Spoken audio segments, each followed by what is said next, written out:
Hello everyone, my name is Manjit Singh and I'm a legal intern at LEXIS and Company. I'm in a third year LLB student of Lord Law College. Today I'll be taking the topic adultery. Now let us know what does adultery means. Adultery means sexual intercourse between the married man and a woman, not his wife, or between the married woman and a man, not her husband. Adultery means a gender neutral phase, and this means that both men and women can commit this offense. The perceptions about the man being the predator and seducer always made him guilty, even though the women are the abettor.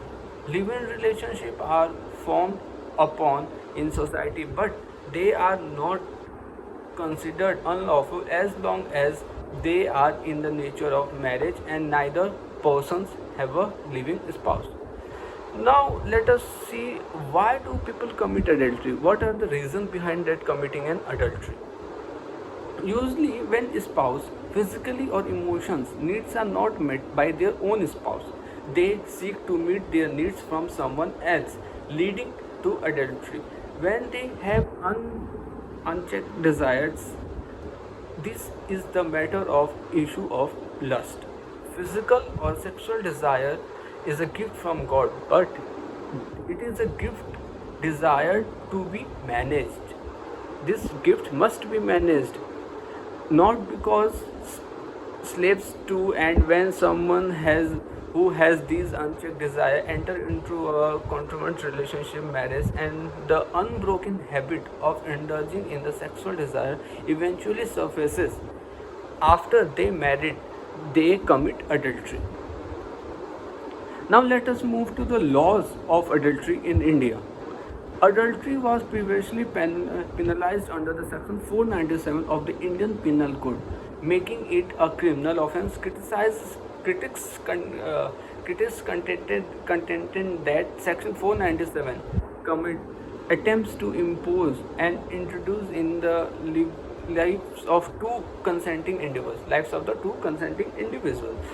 The legislative aim behind the enactment of section 497 of the Indian Penal Code, on the other hand, is substantially different from what opponents believe. Now let us say, what does actually section 497 of the Indian Penal Code say? It says that 497 of the Indian Penal Code bill proves that adultery can be punished by the imprisonment for the term extend to 5 years or with the fine or both. In such case, wife shall be punishable as an abettor. And let us move to what are the essential ingredients for section 497 of the Indian Penal Code. First one is, a man must have sexual intercourse with a married woman. Second one is, man must have a reason to believe or know that such woman is married. Third one is, adultery must not be committed with the consent of the husband. And the fourth one is, it should not constitute rape. These were the four main essentials of the section 497. Now let us move to the few facts about this.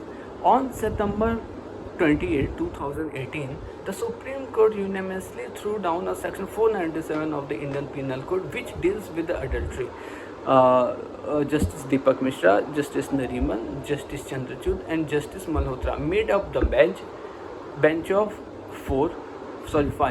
The court overturned a 158-year-old colonial era statute and that it claimed regarded a woman as a man's property. It was the second time in the month that the Supreme Court overturned the colonial laws.